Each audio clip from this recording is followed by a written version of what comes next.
रामचरितमानस को लेकर बिहार से जिस रणनीतिक आंधी की शुरुआत हुई थी, उसने उत्तर प्रदेश को बुरी तरह से अपनी चपेट में ले लिया है। यह विवाद इतना तेजी से बढ़ रहा है कि देश के दूसरे राज्यों में इसकी गूंज है।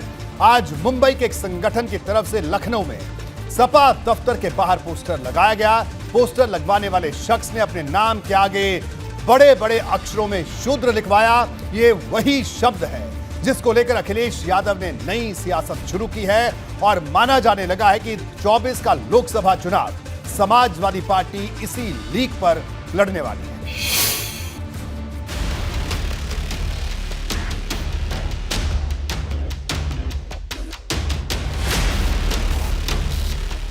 स्वामी प्रसाद मौर्य ने पहले रामचरितमानस को लेकर बवाल खड़ा किया, फिर अखिलेश ने शूद्र वाली सियासत को रफ्तार दी और अब ये साफ हो गया है कि समाजवादी पार्टी 2024 के लिए दलित पिछड़े वाले मिशन पर आगे बढ़ चली है। इसका सबूत है ये पोस्टर जो सपा कार्यालय के बाहर लगा है।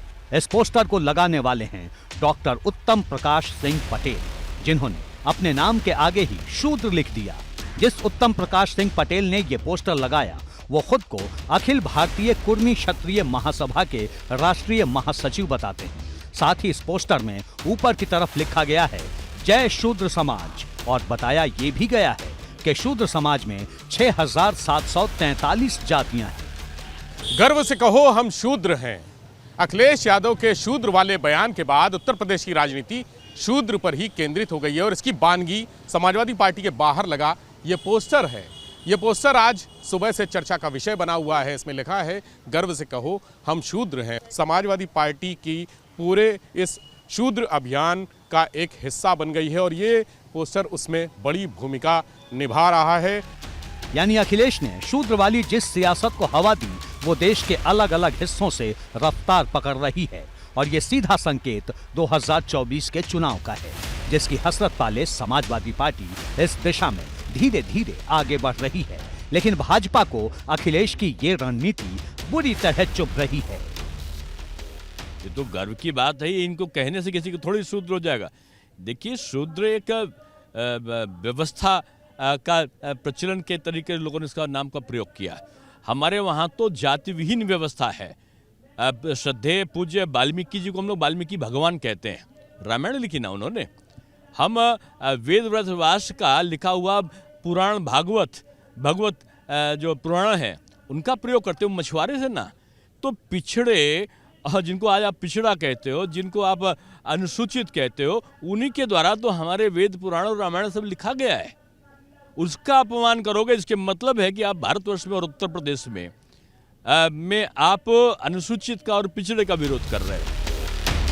दरअसल अखिलेश यादव की कोशिश 2024 की चुनावी लड़ाई को एक बार फिर अगड़ा बनाम पिछड़ा बनाने की है। पोस्टर में जिन हजारों जातियों का दावा किया गया वो बहुजन समाज की ही 85% जातियां हैं, जिन्हें कांशीराम ने एकजुट कर नया संदेश दिया था। लखनऊ में सपा दफ्तर के बाहर लगा पोस्टर स्वामी प्रसाद मौर्य के 85 बनाम 15 वाले नारे को भी आगे ले जा रहा है। ढोल गंवार शूद्र पशु नारी शकल ताड़ना के अधिकारी, यानी देश की समस्त महिलाएं, आदिवासी, दलित और पिछड़े ये पिटाई के पात्र हैं। और लिखने वालों को अगर यही व्यवहार किया जाए दूसरों को कैसा लगेगा? इस शब्द को संबोधित करके धर्म के रूप में गुणगान करने वाले को अगर गाली दिया जाए दूसरों को कैसा लगेगा?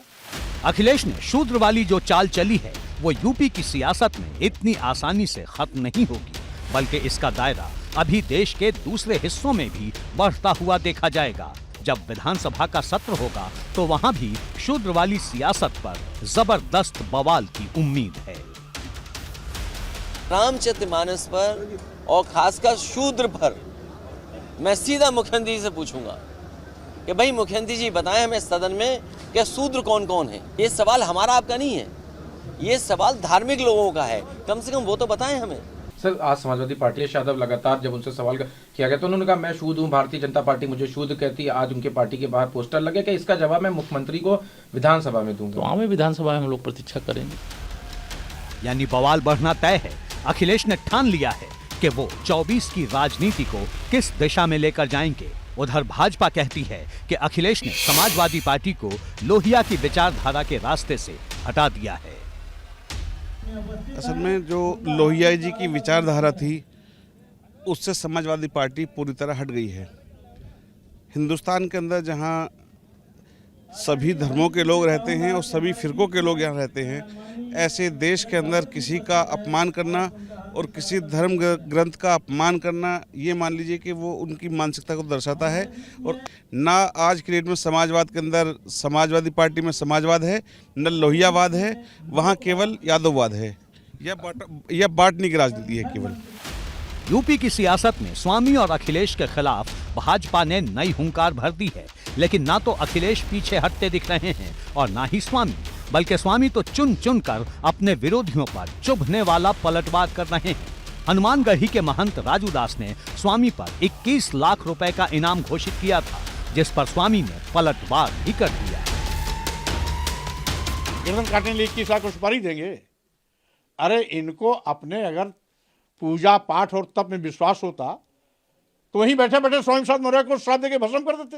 पहले तो मैं जानता ही था कि सारे अपराधी धर्म का चादर ओढ़ के बैठे हुए हैं, लेकिन आज 21 लाख का सुपारी दे करके गर्दन काटने का फरमान जारी करके ये अपने असली चेहरे को जनता के बीच में दिखा दिया। ये पूरी लड़ाई वोट बैंक की है। अखिलेश और स्वामी प्रसाद मौर्य को लगता है कि उनके बयानों से सिर्फ चुनिंदा लोगों को ही तकलीफ हो रही है, जबकि दलित और पिछड़ों को ये राजनीति रास आ रही है।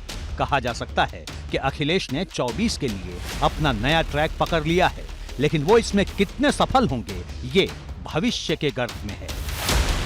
एबीपी गंगा के लिए लखनऊ से विवेक त्रिपाठी के साथ शैलेश अरोड़ा की रिपोर्ट।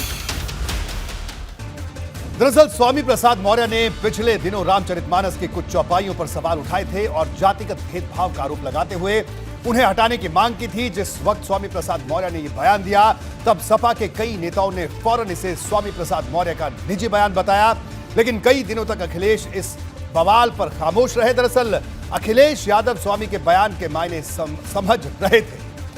ये जानने की कोशिश कर रहे थे कि इस बयान से फायदा होगा या नुकसान, और अब अखिलेश यादव की स्टडी खत्म हो गई है शायद, तो उन्होंने स्वामी की लाइन को ही आगे बढ़ा दिया। यानी अखिलेश यादव भी स्वामी की तरह 24 की लड़ाई को अगड़ा बनाम पिछड़ा बनाने की दिशा में आगे बढ़ गए हैं।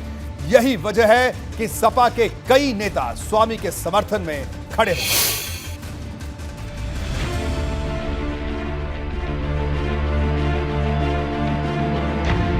स्वामी प्रसाद मौर्य ने यूपी की सियासत में जो तूफान उठाया है वो जल्द शांत होने वाला नहीं है, क्योंकि स्वामी एक तरफ जहां भाजपा और साधु संतों के निशाने पर हैं, तो उनके साथ खड़े होने वालों की संख्या भी आए दिन बढ़ती जा रही है। इस बार स्वामी के समर्थन में आए हैं सपा के विधायक R.K. वर्मा, जिन्होंने रामचरितमानस को संविधान विरोधी बता दिया और गोस्वामी तुलसीदास को पाठ्यक्रमों में पढ़ाए जाने पर पाबंदी की मांग कर दी। सपा विधायक को लगता है कि तुलसीदास की मानसिकता ठीक नहीं थी। मेरी मांग है कि ऐसी लाइनों की समीक्षा करके रामचरितमानस से उन लाइनों को हटा दिया जाना चाहिए, और हम लोग जिस आदर के साथ तुलसीदास जी को पढ़ते थे, ऐसे छात्र हमेशा अपने पाठ्यक्रमों में पढ़ते हैं, और जब इन लाइनों को पढ़ते हैं तो उनकी भावना आहत होती है और उनकी रुचि खत्म होती है, ग्रंथ से रुचि खत्म होती है। उनकी रचनाएं जो समाज में गैर बराबरी, भेदभाव, छुआछूत का संदेशा देने का कार्य कर रही है, तो निश्चित रूप से उनकी मानसिकता में दोष है और उनको पाठ्यक्रमों से बाहर करना चाहिए। यानी जब यूपी में विधानसभा की कार्यवाही शुरू होगी तो मानस पर संग्राम और ज्यादा बढ़ेगा। सपा विधायक ने तो यहाँ तक कह दिया कि अगर ये सरकार उनकी मांग नहीं मानेगी तो सपा की सरकार आने पर ऐसा करवाया जाएगा। मैं व्यक्तिगत रूप से हमेशा इस बात की वकालत करता रहूँगा कि जो संविधान विरोधी है, जहाँ पर अंधविश्वास है, जहाँ पर पाखंड है, उन सब चीज़ों को दूर किया जाए और वैज्ञानिक सोच वाली चीज़ों को सामने लाया जाए। बाहर होंगे नहीं होंगे, मैंने कहा कि मैं एक देश का नागरिक होने के नाते एक राजनीतिक पार्टी का मैं कार्यकर्ता भी हूँ, समाजवादी पार्टी का कार्यकर्ता भी हूँ, और मैं अपनी सोच से मैं इस बात की वकालत करता रहूँगा कि वैज्ञानिक सोच को बढ़ावा दिया जाए और जो संविधान विरोधी तत्व हैं उनको बाहर निकाला जाए। साफ है इस मुद्दे को सपा लंबे वक्त तक भुनाती रहेगी। और वैसे भी जब से अखिलेश ने समाजवाद का शूद्रकाल शुरू किया है, तभी से पिछड़े और दलित समाज के कई विधायक इसी लाइन पर बयान देते दिखाई दे रहे हैं, जिस पर स्वामी प्रसाद मौर्य ने इस विवाद की शुरुआत की थी। उन्होंने इस लड़ाई का पूरा ब्लूप्रिंट तैयार कर लिया है। क्योंकि आंकड़ा मानी न्यायालय भी मांगती है, भाजपा भी विपक्ष में रहती है तो जाति आधारित जनगणना की बात करती है, कांग्रेस भी विपक्ष में रहती है तो जाति आधारित जनगणना की बात करती है। तो अगर आज भाजपा की सरकार है तो इनको जाति आधारित जनगणना करानी चाहिए और इस विषय को लेकर के भी रणनीति बनाकर उचित अवसर पर हम मैदान में भी जाएंगे, जनता के बीच में भी जाएंगे। माहौल देखकर लगता है कि यूपी से बिहार तक 2024 का चुनाव जाति पर केंद्रित रहने वाला है, क्योंकि एक तरफ रामचरितमानस पर संग्राम है तो दूसरी तरफ जातीय जनगणना का सियासी जोर। अखिलेश ने जातीय जनगणना की जिम्मेदारी भी स्वामी के कंधों पर ही डाल रखी है। समाजवादी पार्टी के राष्ट्रीय अध्यक्ष अखिलेश यादव ने मुझे संगठन की जिम्मेदारी दी है, उस जिम्मेदारी और जवाबदेही पर 100% मैं खरा उतरने का प्रयास करूंगा। कड़ी मेहनत के साथ समाजवादी पार्टी को ऊंचाइयों तक ले जाने का।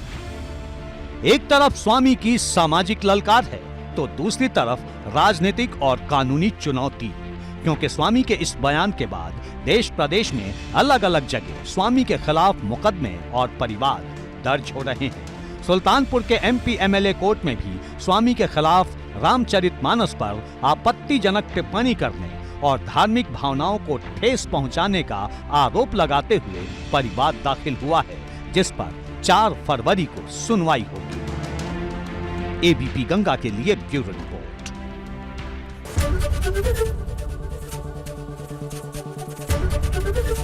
एबीपी गंगा, खबर आपकी, जुबान आपकी।